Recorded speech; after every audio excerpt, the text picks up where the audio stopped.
千万不要被陈教授的这满头白发迷惑了。其实陈教授不到90岁。以前我是跟你一样非常潇洒。陈思和，复旦大学图书馆馆长，中国现当代文学研究领域的著名学者。其实我平时是不大推荐书的，这是对我人生产生过重大影响的一本书。我打开第一页，我就被震动了，含着泪在读这本书。一本书为何会对他产生如此大的影响？跟了我的导师以后，我才渐渐地明白应该怎么做人，怎么做一个德艺具备、人格卓越的人。他又会如何与青年聊读书这个贯穿一生的话题？如何看待心灵鸡汤式的读物？是好是坏就要问看的人。您看过这么多书描写人类感情的，爱情到底算老几？关于阅读这件事情上，有什么事情是不可以的吗？不可容忍的事多了。本期演讲者陈思和。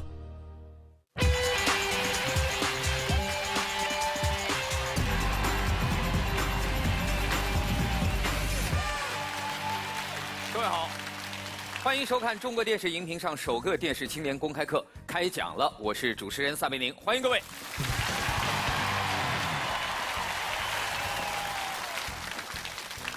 4月23日，世界读书日。作为一个读书人，平时没有太多的机会跟大家分享我读书的心得，今天得好好的秀一下。虽然算不上汗牛充栋嘛，但至少也是学富得有半车吧。给大家推荐一本我个人最喜欢的书，也是我最近经常在阅读的书籍。这本书籍大家都非常熟悉了，《新华字典》。为什么最近我又开始重读这本书呢？是因为我突然发现好多字不知道该怎么读了，所以学习啊要始终跟随着前进的脚步，不能停滞，一停滞就落后。这也正是为什么我喜欢看《新华字典》的原因，因为在中央电视台读错字是要罚钱的。说到阅读，今天我们请到的这位开讲嘉宾，他的专业、他的学识，甚至他的工作的内容，都一直在跟阅读发生着紧密的联系。那么这位开讲嘉宾会给我们推荐一本怎样的书？会给我们分享怎样的故事呢？掌声有请复旦大学中文系资深教授、复旦大学图书馆馆长、著名文学评论家陈思和教授，有请。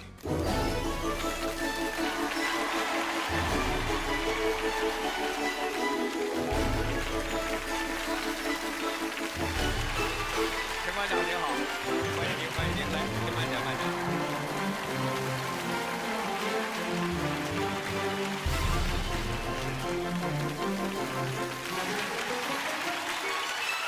谢谢大家，请坐，请坐。刚才是这样，我说我推荐了一本书《新华字典》。不奇怪，太好了。我们平时工作都离不开新华字典，所有的作家没有人说可以离开新华字典。所以在您眼里，任何人喜欢读任何书，您都不会觉得奇怪。当然，开卷有益。开卷有益。大家今天见到陈思和老师，千万不要被陈教授的这满头白发迷惑了。其实陈教授不到90岁。您今年66。66。那为什么？我10多年以前就是白头发，我家里遗传的。以前我是染头发，跟你一样非常潇洒。以前我是染头发，跟你一样非常潇洒。不对，陈老师，您是资深的中文系的教授。表达呀，我们还是尽量不要让大家产生歧义。就您说，以前我染头发，染完了效果跟你现在染得像你一样。我以前染头发跟你一样。陈老师呢，现在是复旦大学图书馆的馆长，但是其实陈先生在学术方面的最高的造诣是中国现当代文学的文学评论家。莫言先生去领这个诺贝尔文学奖的时候，他的亲友团有14个名额，这14个人当中唯一一个文学评论家，而且也是给诺贝尔文学奖写推荐词的，就是陈思和先生。我听说，包括贾平凹先生、余华先生，他们的书出来之后，都会给您寄上一本，说请您给看看。没有，是这样的，一本书要打动我，或者说他写的东西能够激发我内心的某一种真实的感受，我才会喜欢。其实我做评论的作家并不多，但是我一旦我喜欢一个作家的作品，我会跟着他。包括莫言，我们都30几年的朋友了，他们出的书我都会很关注。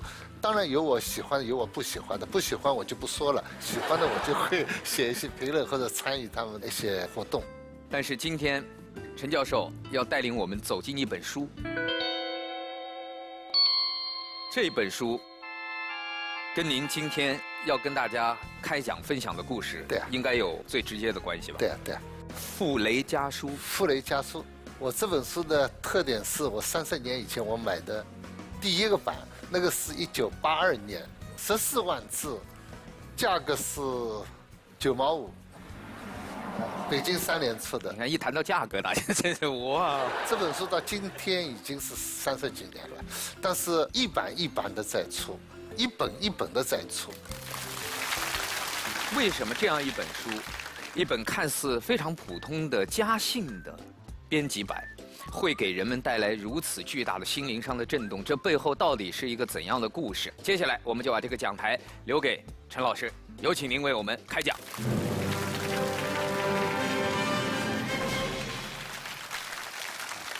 亲爱的同学们，大家好。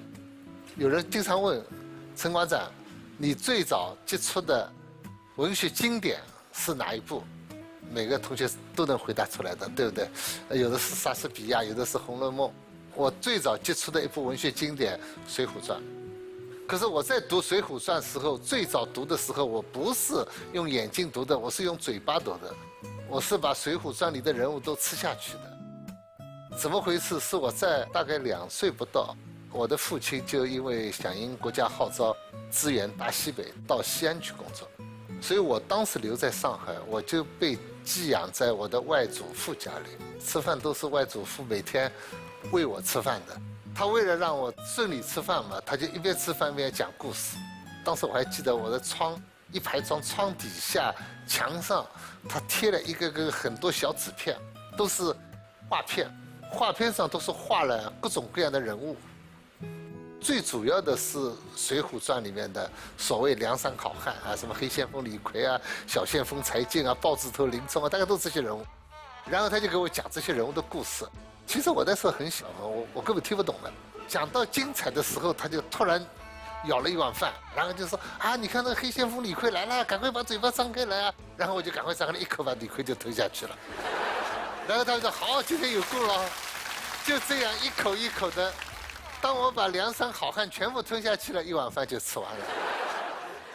我的外祖父为了让我读《水浒》，他是把《水浒》里面的108将每个人都编了一个故事。我家里现在还在这本书，很厚的一本老式的账簿。那个账簿每一页他把每个《水浒传》的人物都写成故事。我想后来我做了文学评论家，可能跟这个小时候的教育有关。我搞文学评论，自己比较觉得擅长的就是分析人物。其实我平时是不大推荐书的，为什么？因为读书是一件非常个人化的事情，就好像交一个朋友一样。有的人朋友遍天下，有的人可能一生就是2、3个朋友。有些人读书可以博览群书，但有的人一辈子就读那么几本书，可是一辈子就够用了。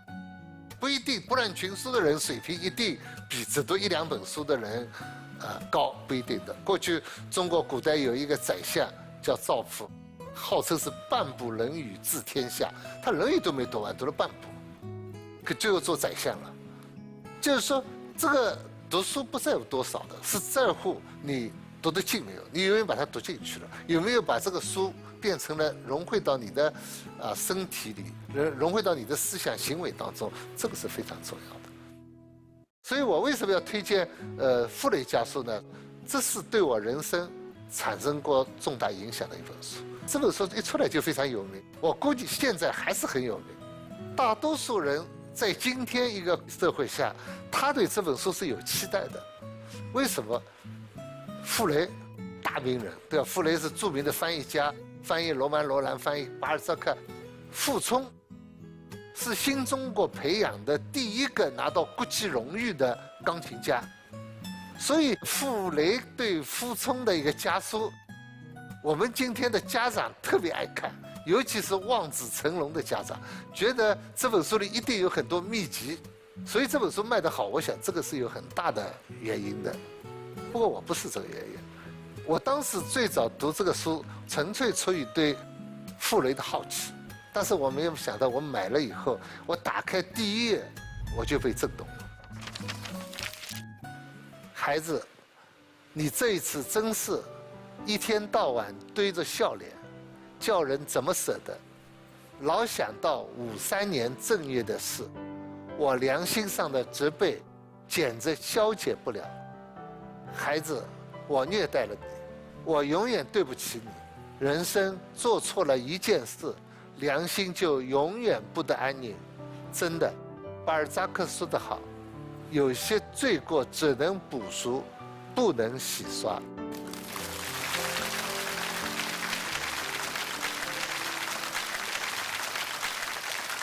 大家看啊，1954年1月18号，早一天就是1954年1月17号，傅聪参加中国代表团到波兰第5届国际肖邦的钢琴赛。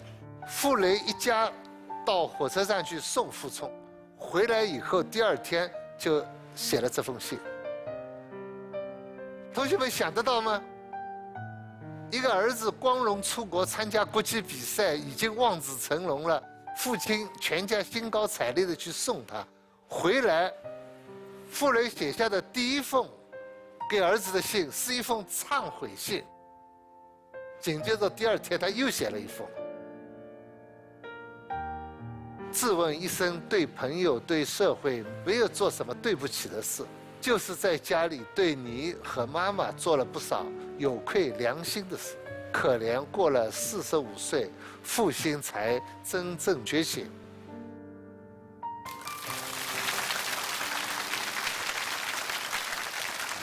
我当时读这个信的时候，我读呆了。我觉得傅雷家书原来是这样开头的，这样我就觉得，尤其是他最后一句话，他说：“可怜活了45岁，真正的父亲才觉醒。”后来我就看了有关傅雷先生的很多回忆录，他教子非常严，有严格的家教。你到了国外应该怎么穿西装？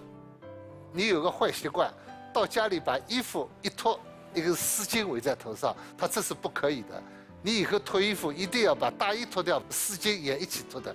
然后你的围巾跟大衣要挂在一起，你的手不能插在口袋里，尤其不能插在裤子口袋里。你看到尊敬的人，你一定要拿出来，垂直了手放在边上。可是人就是这么复杂。傅雷先生除了他有绅士的一面以外，他还有中国传统封建家庭那种专制家长的一面。很多人回忆，傅聪在下面弹钢琴，傅雷在楼上做翻译，他耳朵听在下面，突然那个声音不对了，他知道傅聪在开小差了，他从楼上下来就开始一阵雷闪电鸣，暴风雨就刮起来了。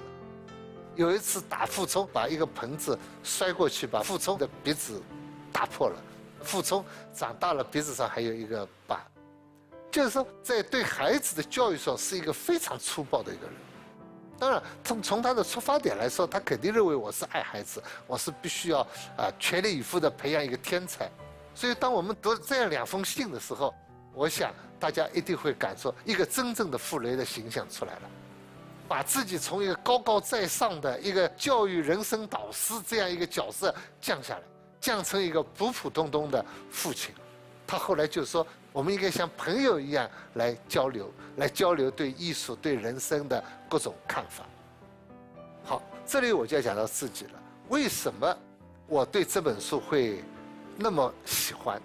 我在我2岁不到的时候，我父亲就到外地去了，所以我跟我父亲见面的机会非常少，所以我跟我父亲几乎没有那种像你们一般的孩子有一个父亲在我身边。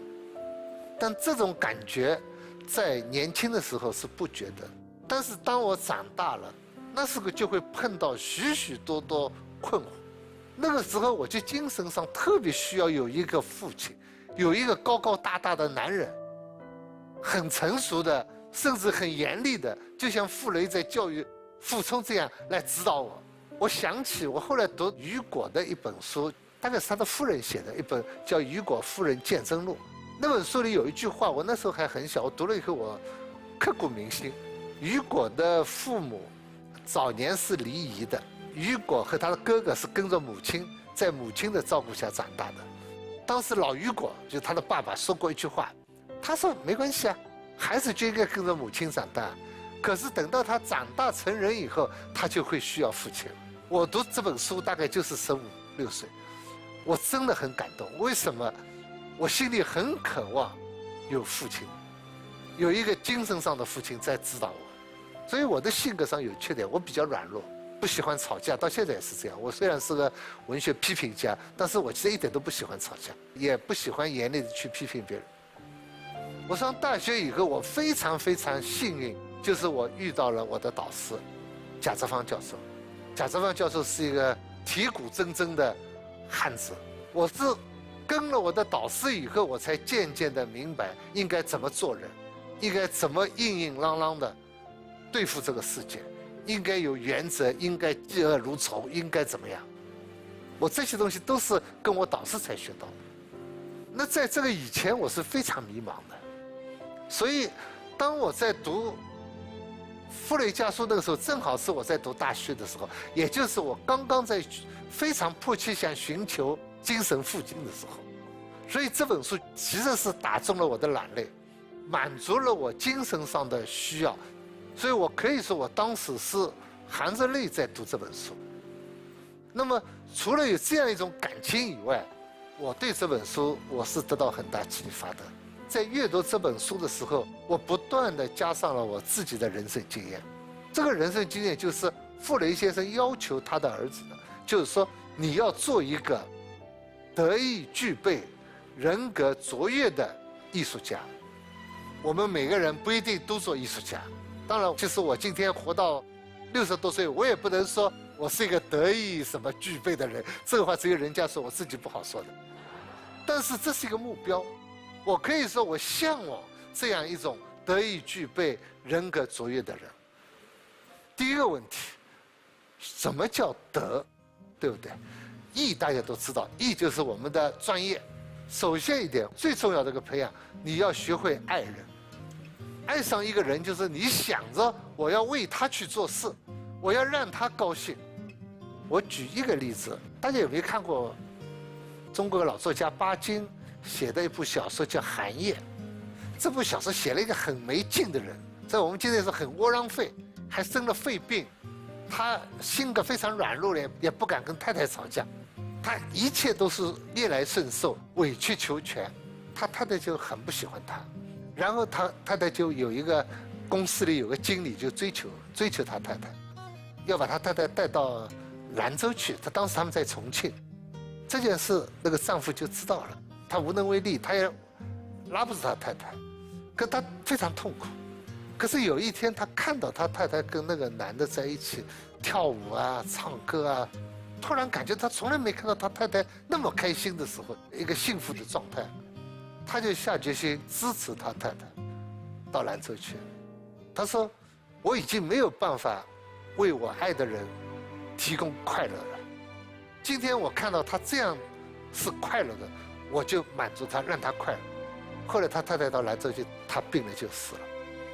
我以前一点不喜欢这个人物，因为这个人物一个属于那种不敢斗争啊，一个很窝囊的一个人物。可是巴金的伟大就在这么一个平凡的人身上写出了他一种高尚的心灵。因为这个人什么都没有，只有爱。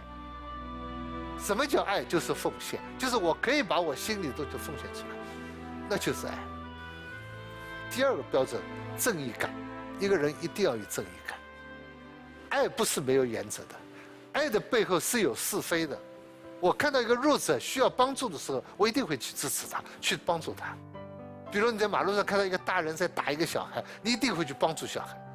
如果你帮助大人说你打得好，那就不是，就没有正义感，对不对？你大人在打小孩总是不对的。第三个，也是德的一个基本标准，就是分享。我举个最简单的例子，我们每个同学都碰到过大喜事，比如考上大学了，你拿到了入学通知书，第一件事情干嘛？你本能的肯定会拿出手机打电话给爸爸妈妈，打电话给朋友。你不会说我一看到，哎呀，我录取了，我高兴啊，赶快回到家里睡觉去。不会，他一定要分享的。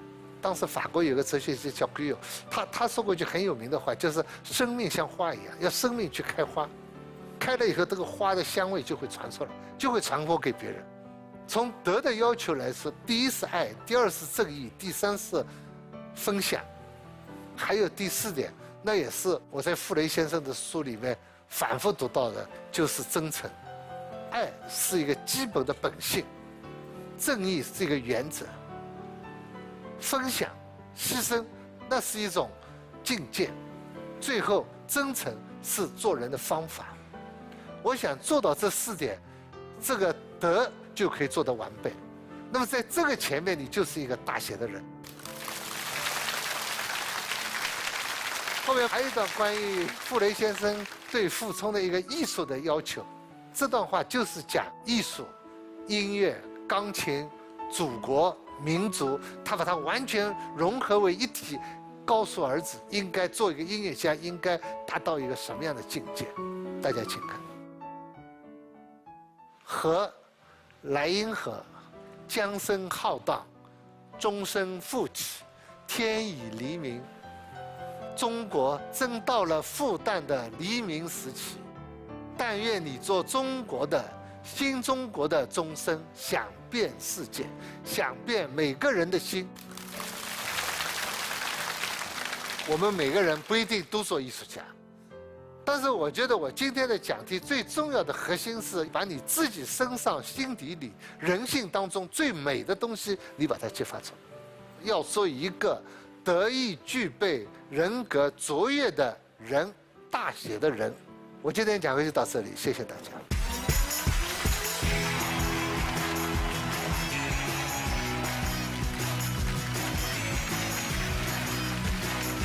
谢谢陈老师。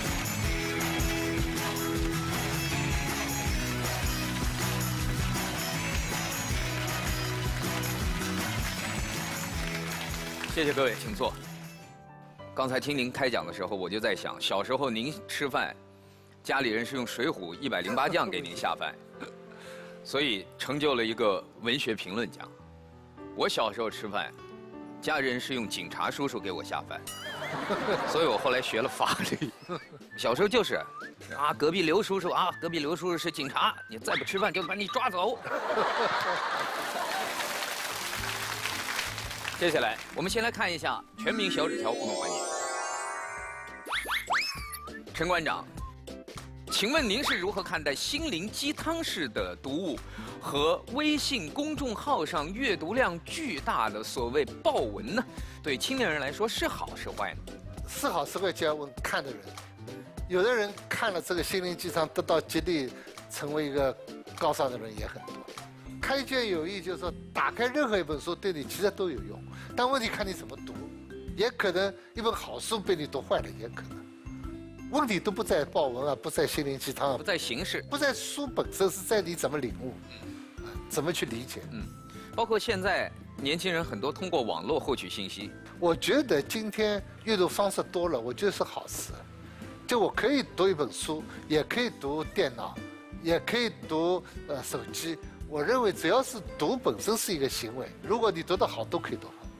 现在的年轻人他总觉得，哎呀，自己是不是没有像前辈们这样，比如说认真的去捧着一本甚至是纸质的书，那样才叫阅读。读本来就是广义的，所以信息的接收就是阅读。在发明纸以前，大家是把字刻在石头上，刻在碑上，那么到泰山就有很多碑，对不对？或者是刻在竹简上，对。但如果那个时代的人，谁发明纸，肯定也会被人骂的。老先生读竹简多有派啊，那么重的一堆竹简，拿了一张一张读，你这个一张纸那么轻的，一阵风就吹掉了。就像我们今天看网络、看电脑一样，因为纸比较简单，它可以写大量的文章。那个竹简因为比较累，它这字写得非常精炼。就像我们说现在书你看多精炼啊，你在网上就那么啰嗦啊，对不对？意思一样的。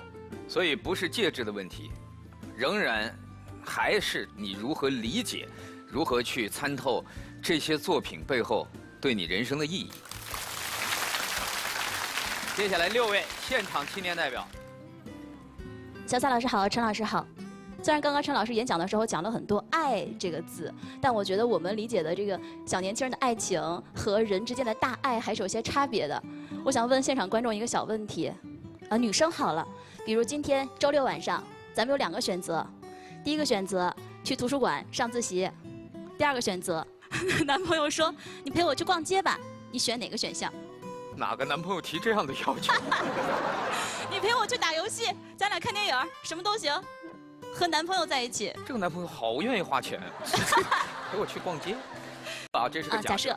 我问一个，那个穿黄衣服的漂亮小姐姐好了，是选自习还是选跟男朋友在一起？我想我会选择去上自习吧。现在镜头对着他，他能怎么说？反正我上大学的时候，曾经是因为要谈恋爱翘过课的。我们觉得我们在年轻的时候对爱情好像总有一种爱情至上的那个一个阶段。但是我看傅雷家书里面有那么一段话，就是傅雷先生写给傅聪的。什么是第一呢？学问第一，艺术第一，真理第一，爱情第2。恭喜你选了一个正确答案。正确答案，谢谢。我就想问问陈老师，您看过这么多书、文学作品描写人类感情的，爱情到底算老几？我觉得傅雷先生这个回答不大对，因为这是2个不能相比的东西，就不是在一个比较，对，也不是说一个鸡蛋和一个土豆谁更贵一点的，它不能这样比的。对你这个问题，我就建议她把男朋友带到图书馆去。但是我还真的挺想听一听陈老师的爱情观的，因为我从文学里看到的爱情和我现实生活中遇到的爱情是有差别的。比如我们文学里可以看到傅雷先生和他的太太朱梅馥先生，对吧？我们可以看到钱钟书先生和杨绛先生，可以看到沈复先生和他的太太芸娘，这和我们生活中碰到的那些鸡毛蒜皮的小事儿都是不一样的。我们该从文学当中提取什么样的养分，去在生活当中面对爱呢？当我们把一些伟人的爱情故事拿出来做榜样的时候，我们是把他们弄干净了，就是我们把选择一个适合于把它做成伟人的故事放在上面了。其实所有的人都是平凡的人，都是柴米油盐酱醋出来的。我对傅雷先生这个讲法，我觉得不大对的，因为他跟傅聪说，肖邦第一，什么是第2，对吧？这个怎么能这样说？你只能说，他在他的事业上，当然他是肖邦第一。你不要为了爱情影响事业，但是人生道路上，爱情有时候比事业重要的多了。傅雷先生是个精英啊，他留法回来，长期住的生活条件非常好，所以他里面就教育傅聪，你不要老是关心日常生活，不要关心那种琐碎的家务，这样会把一个人变得很庸俗。你应该是个高尚的人。我认为真正高尚的人也应该烧饭，也应该洗衣服啊。在日常生活当中显得高尚才是真正的高尚。你整天在钢琴边上变高尚，我觉得这是假的高尚。所以我认为做一个平凡的人，然后才是做一个平凡而伟大的人。谢谢。所以我觉得大家可以有内心向往的，尤其在这个年龄，最完美无瑕的爱情。但是别忘了，爱情一定是要在生活中，它不是捧在手里，不是放在眼前。爱情一定要是在生活中相互的磨合和磨砺，才能有共同的方向。带男朋友去图书馆。下一位。陈老师您好，我叫云饮水，我是一个图书编辑。今天从您的演讲和您回答问题的内容当中，我发现您特别可爱的是一个好好先生。就比如说问您说，图书馆去拍照怎么样？然后您就说没关系的呀，蛮好的呀。然后问您网络文学鸡汤如果盛行，你也说蛮好的呀，挺好的呀。然后问您说，您让一个上海人怎么说？蛮好的呀，就是这样的呀。那我特别想知道，那在您的读书观或者是整个的关于阅读这件事情上，有什么事情是不可以的吗？不可容忍的。不可容忍的，对，就是不能够说蛮好的呀。不可容忍的事多了。阅读方面，比如说有些我非常不喜欢有一些书是把人性的恶散发到很大的地方，极致的。我坚决不提倡的。特别是儿童文学，你看儿童文学过去的动画片里面人是不死的，唐老鸭永远不死的，那个老鼠被猫抓了无数次也不死的。就是说儿童文学为什么不死？就是他永远给儿童保持一个信心，如果死了他就没信心。可是我最近看了一个动画片，这个动画片很好拍了，但是我就看不下去，里面好残酷。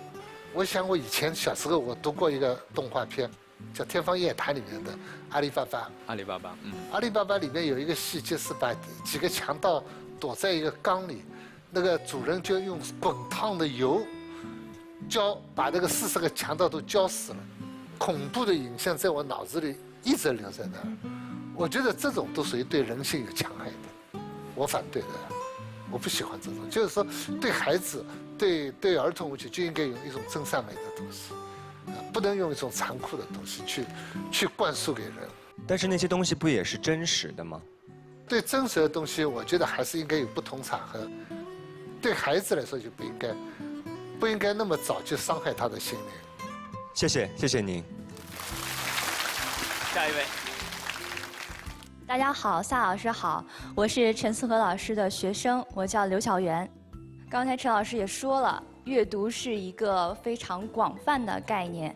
我现在就想跟大家一起来读几张特殊的画。是一次偶然的机会，我跟陈老师2个人开完会，坐着车堵车，非常无聊，我就拿着这个平板电脑在那儿东画画西画画。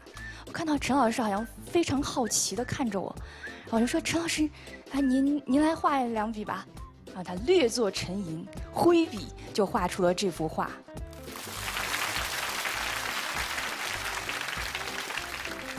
这张画看过的人都觉得非常传神。他画的就是陈思和老师的导师，刚才讲过的贾志芳先生。这是贾老师。对，这是贾老师。这个时候我头发跟你一样。这是您做学生的时候哈？没有，已经工作了。已经工作了。我就说陈老师，你再多画几张。陈老师略作沉吟，接着又画了第2张画。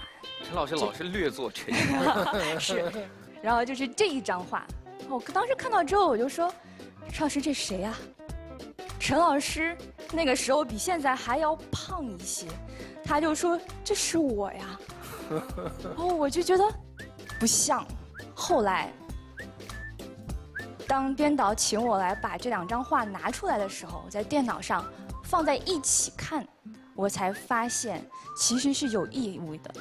这个意味就是陈老师先画了贾老师，所以当他在画他自己的时候，他画的不是我所认识的那个陈老师。他画的是当年他还非常年轻，跟随着贾志芳先生一起学习的时候那样一个作为学生的陈思和，所以我觉得非常非常的感动。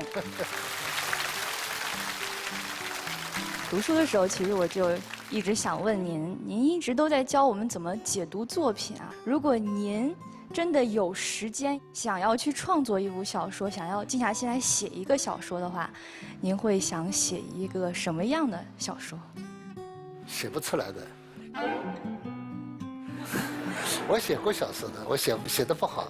创作跟文学理论思维是2种不一样的。创作完全是一种形象思维，那文学理论就是一个比较抽象的思维。我当时哲学在写了部长篇小说，很厚的。我当时送到人民文学出版社，文学出版社把它退回来了。他说你写的问题我们把握不了，他说就不能发。然后这本书就放在家里被我爸爸看到了，就是那一次他读了我那篇长篇小说，他高兴得不得了。我父亲一辈子就没跟我好好的在一起说过话，他就那天晚上跟我彻夜长谈，谈了1个晚上。我父亲是又抽烟又喝酒，那晚上就是把白酒都倒在桌子上，一边喝酒一边跟我聊他自己年轻的时候的文学梦。他也是个知识分子。我古代文化这个方面，我的外祖父传给我比较多。现代文学方面，我父亲这次跟我晚上通宵的讲他当时怎么看石灰演的《秋海棠》话剧，看那个曹禺的《雷雨日出》是什么，我印象非常深。所以后来我从此走到了现代文学研究，跟我父亲这次跟我的教育很深。但我父亲后来就回去了没多久就去世了，所以那是最后您父亲生前最后一次跟您最后一次谈谈，也是唯一的一次，唯一的一次。所以我后来看《傅雷》里面跟儿子谈音乐啊，谈什么，我就特别怀念我父亲，就这样。所以我觉得这世界上任何一部作品都有它存在的原因。也许您的这部作品压根儿从诞生就不是为了出版，这作品根本没意义的，它实际上是打开了给我父亲沟通，对一对父子之间的一扇门。谢谢陈老师，谢谢。下一位，小夏老师好，陈老师好。刚才我听了陈老师的演讲嘛，我就觉得您的演讲真是没有华丽的辞藻，但是平淡中呢却见真情。您说起从前的故事呢，又很生动有趣。您讲大爱的时候呢，又句句珠玑。你不用在文学评论家面前很谨慎的选择用词，没关系。这其实既是我的真心话，但是呢，我也是在用咱们最近网上特别流行的一种夸夸群的聊天方式嘛。夸夸群，这是咱们最近网上特别火的。陈老师不知道。陈老师，您知道夸夸群吗？不知道。夸夸群呢，就是咱们现在各大高校的学生比较喜欢的一种玩法，就是一群年轻人进入到一个以夸人为目的的聊天群组，不管你在里面说啥，大家都能变着法儿的夸你。就好像你说，我今天没心思学习啊，一定是你的知识高于书本了，所以它密浓度，你的知识无法自由的扩散。夸到你觉得这都不好意思听了，但那个东西上瘾，上瘾。你听过几次以后，没人夸你，夸奖就容易上瘾。包括现在还有那种夸人的收费服务，靠夸别人可以赚钱。对对对。我出钱让人家来夸我，这个对。您觉怎么对啊？夸你当然要付钱的了。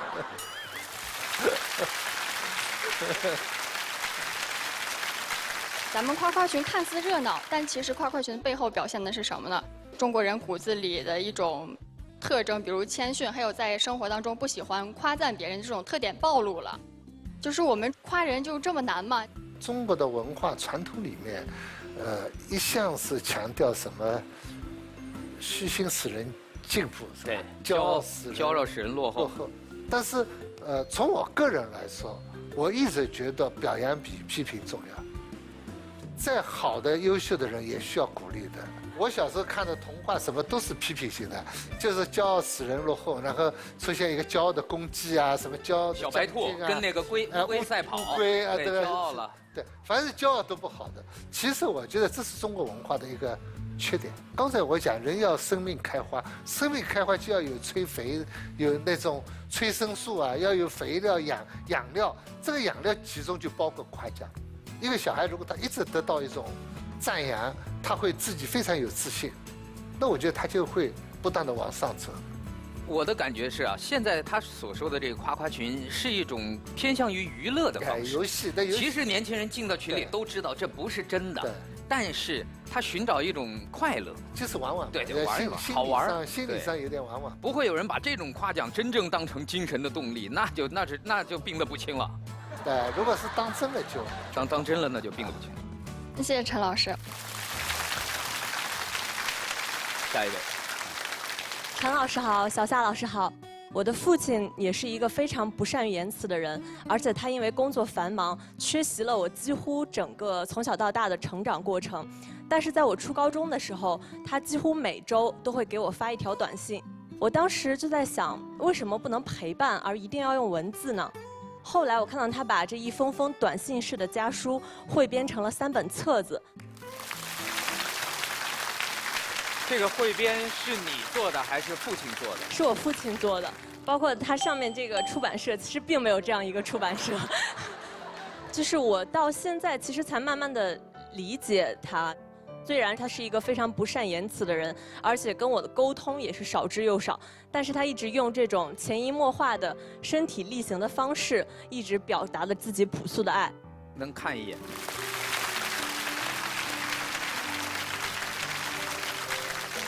作为文学评论家，您评论一下这个，我们随便找一篇。人可以是无所有，但必须有梦想。一所有所成就的人必须有很多。这就跟傅雷家书里的那种父亲对孩子的寄托是一样的。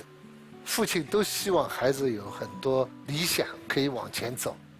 比如说，2012年父亲3月1号晚上给女儿发的一个“潭水静然深邃，浅流乃潺潺作响”，浅浅的小溪流，要做潭水。别做浅流，人生小雨与女儿共享，学习愉快，稳中求进。显然，并没有深刻地触动他的内心。女儿的回复是：“谢谢老爸妙语，明天见。”所以我能理解他说，今天回头再看，对，他可能能感觉到。父亲当年，你想想，他是真的要深思熟虑已久，把他觉得最能提炼他感情的语言写给女儿。女儿说：“老爸，明天见。”这就过去了。但这是正常的，是正常的。正常。但是今天你感受到了他的分量，我觉得这是可贵的，这是可贵的。笑然很幸福，非常感动，非常珍贵，这个你要好好保存。是的。从傅雷的纸质版的家书，一直到我父亲的短信，这种交流的方式可能变了，但是不变的是阅读。我看到过一则调查研究说，交流是能促进孩子的社交以及各方面的能力同步发展，而孩子更聪明靠的是聊天而不是阅读。您如何看待这种看法呢？阅读方式是各种各样的。阅读当然是一种最重要的一个方法，但其他的，我觉得聊天当然是很好。聊天也是启智的一种。我的导师跟我上课基本就聊天聊出来的。读书就是最笨的人，你拿了本书也可以读。你聊天也好，甚至于有些是言传身教，一个行为啊什么都可以构成一种教育。一个长者他跟你在讲一个故事或者讲一本书或者谈的时候，他会把自己的经验放进去，可能对你一开始也没用的。但是等你成长了以后，你接受了这个故事，等你以后再理解这个故事，你就把你长辈的那种经验都一起接受过来了。这时候你就会觉得有很多对你长智力、长经验是很有好处的。希望我很多年之后再看到我父亲的这几本家书，会有更加深刻的感悟。谢谢您。本节目由金鸿魔法冰箱赞助播出，金鸿冰箱给你健康。就像刚才陈老师说，如果你不读书，你可能也活得非常简单开心。当然，你如果读到一定的程度以后，你看到的境界会完全不一样。但是如果当你还处在中间的阶段，越读越困惑，阅读问题越多的时候，不必痛苦，因为你正在朝着更高的方向，就像您说的人格卓越，正在朝着更高的方向在进步。所以祝福每一个喜欢阅读，或者哪怕你不喜欢阅读的人，哪怕你今天找一家最美的书店去跟他合个影，你至少能感觉到美的存在。总有一天，就像陈老师说的，人生就像一朵花，当它的养分，当它的时机、季节、周围的一切环境都到了的时候，你的内心一定会开出一朵渴望着美和善良和爱的花朵。那个时候，你就会发现，今天我们所说的一切，其实都是在寻找美的路上。再一次掌声，感谢陈老师给我们带来的精彩开讲。下一期开讲再见。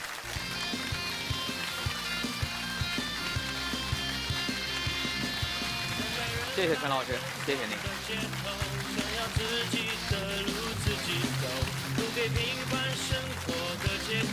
只要给我机会去疯狂。